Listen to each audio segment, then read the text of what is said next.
Magandang umaga, ngayon po ay araw ng Biyernes, June 21, 2024. Update po muli sa lagay ng panahon.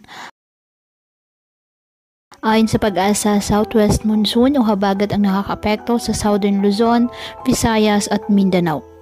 Wala namang bagyo o low pressure area na minomonitor sa loob at labas ng Philippine area o for responsibility na maaaring makapekto sa ating lagay ng panahon.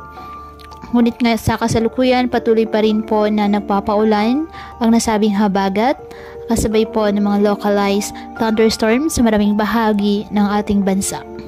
Ngayong araw, dahil po sa nasabing habagat, ang Quezon, Mimaropa, Bicol Region, Visayas at Mindanao, asahan ang maulap na kalangitan na may kalat-kalat na pag-ulan at thunderstorms.